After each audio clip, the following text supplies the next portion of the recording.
It's your problem. Go and look for a house. Na Mungu akaniuliza nini shida yako ni nini? Wewe enda utafute nyumba. How do you know if God tells you to look for a house? Na ni wangapi wanajua wakati wewe Mungu anakuambia utazama nyumba? That are no go zone. Kuna mahali ambapo wewe haustahili kuenda kuzitafuta. I picked one of the highest neighborhoods. Mimi nikatafuta mahali ambapo ni kwa dhamana mno. Why? I wasn't going to pay for it. He was going to pay for it. Why would I look for something cheap? Kwa nini? Mimi nilitafuta hiyo ni kwa sababu si mimi nilikuwa nalipia, yeye ndio angelipia. So I looked for these beautiful serviced apartments. They were the top apartments in the city of Nairobi at the time. Mimi nikatafuta hii nyumba ambayo ni apartment ambayo ilikuwa inaservisiwa na kila kitu na ilikuwa ni nzuri mno. So I entered into a negotiation. Na mimi nikaingia nikaanza kuzungumza kuhusu stakabadhi na vile. And I started talking big. This fridge looks a bit old. Would you change it? Na nikaanza kuzungumza nikamwambia hii jekuzi hii inaonekana ni si ya gharama, ibadilishe. This rug seems like it has been walked on by a couple of people. Would you change that as well? Na hii mkeka inaonekana ni kana kwamba imekanyangwa na watu wengi. Je, unaweza kuibadilisha? So the deal is all done now. Na kwa hivyo kila kitu kimekubaliana. A final question a Kenyan would never forget to ask you is. Na swali ya mwisho ambayo kila Mkenya hatasahau kukuuliza. How are you intending to pay? Wewe unadhumunia kulipa katika njia gani? Remember, I have no money. Nakumbuka mimi sina pesa. I said cash, of course. Nikamwambia nitalipa cash kama kawaida. I had an account but the account had no money. Nilikuwa na account lakini account haikuwa na pesa. So I could sense the only quickest way God can also save his name is making sure there is cash. Na kwa hivyo ile njia pekee ambayo ningejua Mungu angeweza kujiokoa mwenyewe, basi nilijua tu ni pesa taslim. So when are you taking it? Na nikaulizwa wewe unachukua hii apartment lini? I say I can even pick it tomorrow if you are ready for me. Na nikamwambia naweza kuichukua hata kesho iwepo wewe umo tayari. The deal is strike. Na kwa hivyo ile makubaliano yamekubaliana. I walked out and I said, God.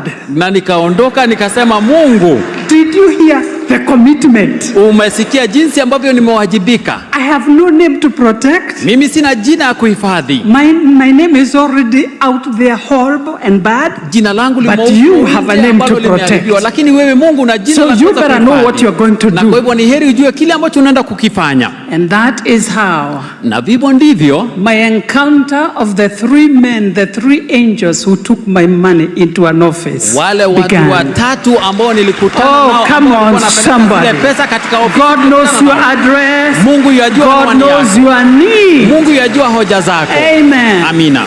You know, faith is a good currency to trade. Unajua imani ni sarufi nzuri ya kuweza kufanya biashara nayo. Some of you know how I went also to buy a car. Na wengine wenyu mnajua jinsi ambavyo nilienda kununua gari. I negotiated how it was going to be delivered home to my home. Na nikazungumza na nikawaambia jinsi ambavyo wataweza kulileta lile gari katika nyumba yangu. On arrival I'll pay you in cash. Na nikawaambia wakati ambapo mtaleta gari mimi nitaweza kuwalipa pesa taslim. And I'm like, God, did you hear the cash issue here? Na nikamwambia Mungu, je, umesikia kuhusu hiyo pesa taslim? So they call me and ask me, is the deal still on? We're just on the way. Na wakanipigia wakaniuliza, je, bado unataka kununua hii gari? Na nikamwambia sawa. And I say, of course. Nikamwambia sawa. Just come, I'll sort you out on arrival. Nikamwambia njooni, mimi mkileta gari nitawalipa pesa taslim. Do you know the money did not come that night?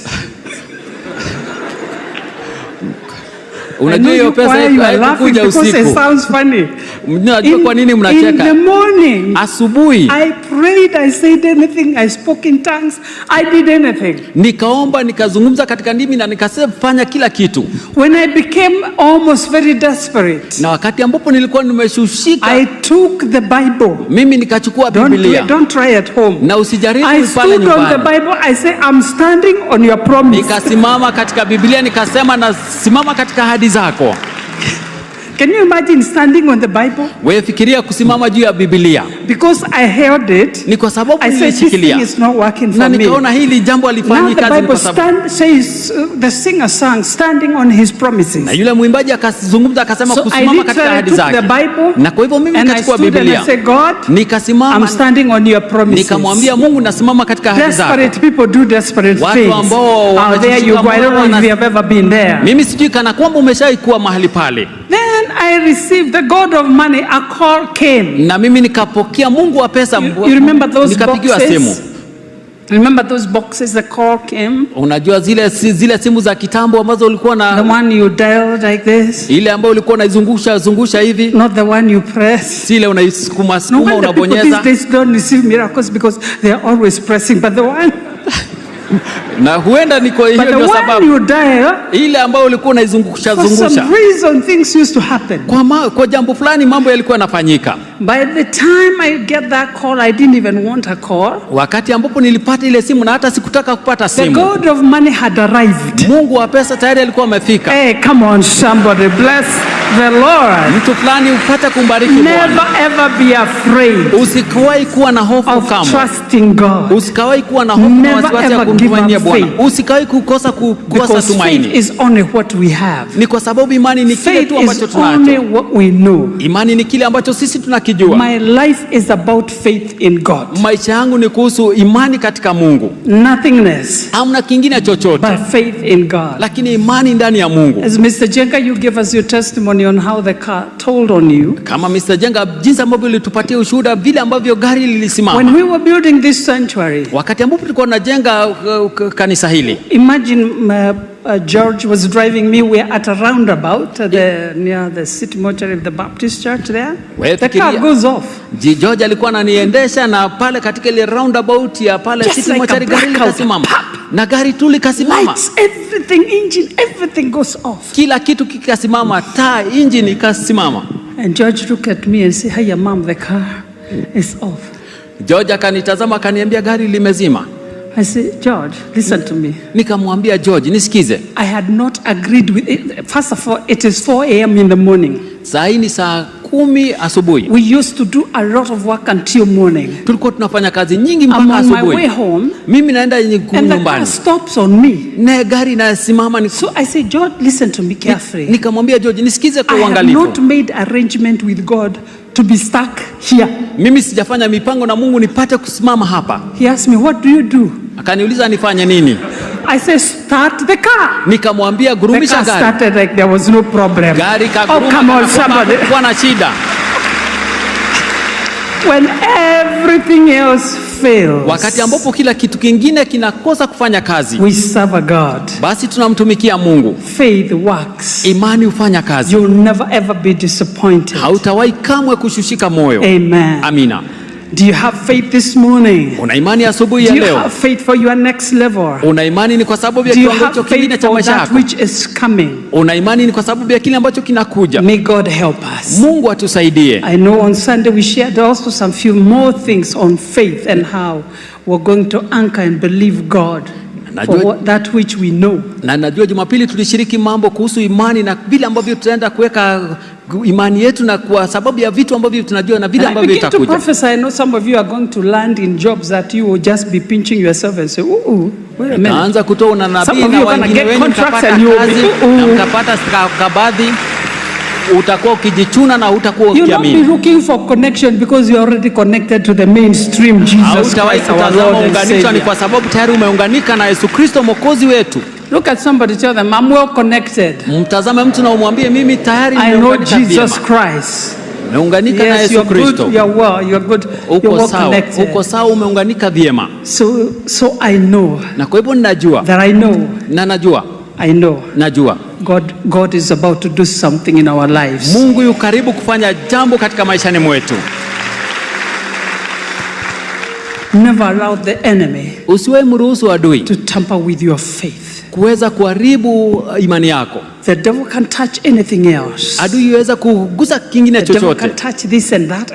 Anaweza kuguza hiki na kile na But kile. never allow the enemy to touch your faith in Lakini God. usiwahi kumruhusu adui aweze kugusa imani yako ndani ya Mungu. This is a journey I have walked. Hii ni safari ambayo And nimeitembea. actually everything about my life is just faith in God. Na kila kitu katika maishani mwangu ni imani ndani ya Mungu. Even the beautiful building you are sitting was nothing but faith in God. Hata jengo bora ambalo unaliona ni imani tu ndani ya Mungu. I told you when God said talk to me about this building. Na niliwaambia wakati ambapo Mungu alinizungumzia kuhusu mjengo. If I would have asked any engineer about pegging the building, they would have asked me are we building? And I didn't know either. Na iwepo ningemuuliza mhandisi yote kuhusu ujenzi na nimwambie tunajenga, angeniuliza je, tunajenga?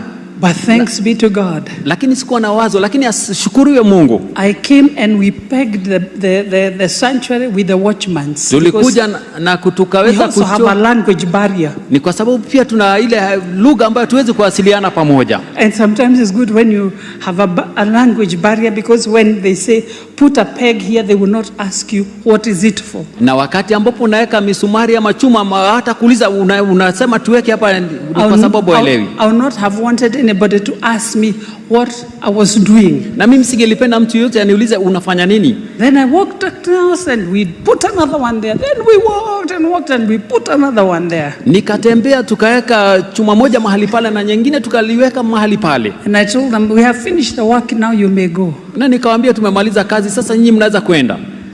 Thank God they didn't ask me what we were doing. Namshukuru Mungu ni kwa sababu hakuniuliza nyinyi tunafanya nini. When you walk in faith, avoid unnecessary questions that you may not have answers for. Na wakati ambapo unatembea katika imani, basi usijibu maswali nyingine, ni kwa sababu because that is how people make you doubt your faith. Na hivyo ndivyo ambavyo watu wanasababisha ukawe na shaka, ni kwa sababu imani yako. If they ask you, iwepo atakuuliza what you going to do, wewe utaenda kufanya nini? And then you don't also know what to do. Na pia wewe haujui utaenda kufanya nini. You know, I'm sure you have heard Bishop Alan give a testimony when he was young. Na nakumbuka umemsikia Askofu Alan akipeana ushuhuda wakati ambapo alikuwa mchanga. We returned from a mission and we came to my home. There was nothing to eat, there was no food, there was no nothing. Na tulikuwa tumetoka katika huduma na tukarudi katika nyumbani langu na hakukuwa na chochote, hakukuwa na chakula ya kula. And you know, young men, the way and food, you know how it is. Na unajua vijana barubaru na chakula vile ambavyo walivyo. So I said, what's your problem? You're quiet. He said, well, it seems like there's nothing here for us to eat. Nikauliza kwa nini mmekimya? Wakasema hapa kunaonekana hamna chochote chakula. And I said, no, it's because we haven't gone shopping. Na nikamwambia ndio, ni kwa sababu hatujaenda katika duka. I told him, take a full cup and write everything we need in the house. Na nikamwambia chukua karatasi na uandike chochote kile ambacho tunahitaji katika nyumba. He wrote a list with an attitude because he knew there was no money. Na akaandika katika ile karatasi na mtazamo fulani, ni kwa sababu alijua hakukwemo na pesa. The list was not in kindness, it was to challenge me and my faith. Na ile order haikuwa ni katika hisani, lakini ilikuwa ni kuweza kupatia changamoto imani yangu. So we driving. Na kwa hivyo sisi tunaendesha gari. And we're going shopping. We're coming shopping almost to the city. Na sisi tunakuja kufanya kununua vitu katika mji. Halfway from Rimuru, he asked me, so do you have the money? I said, I don't need the money. Na karibu all I need is faith. Katika Rimuru akaniuliza, "Je, uko na pesa?" Nikamwambia mimi sina pesa, lakini kile ambacho nahitaji ni imani. He looked at me. Akanitazama. I said, we will meet God as we go. Nikamwambia tutapatana na Bwana hata pale, hata katika dukani. Why was I talking like this? Kwa nini nilikuwa nazungumza katika ile njia? God is not unjust. Mungu si mdhalimu. That I have come all the way from a mission where we are battered. Mimi nimetoka katika huduma mahali ambapo tumepigwa. Into an empty house. So I spoke faith. Katika nyumba ambayo haina kitu, na kwa hivyo nikazungumza imani. So somebody called me before I left and said, do you have a moment? Na mtu akanipigia akaniuliza kabla sijaondoka, je, uko na muda? I say I'm very busy, I have a very busy program. But would you stop somewhere? Where are you passing? Na nikamwambia mimi niko na shughuli mingi. Na akaniuliza from Rimuru passing through Aga Khan. Akaniuliza unapita, na akaniambia na I'm thinking this is a need, somebody wants me just to lay hands on them. Na mimi nafikiria ni mtu ambaye anahoja, anataka nimwekelee mikono. Those very many years, miaka hiyo mingi, this lady told me, huyu mwanamke akaniambia, God sent me to you yesterday but I didn't know how to get to you. Mungu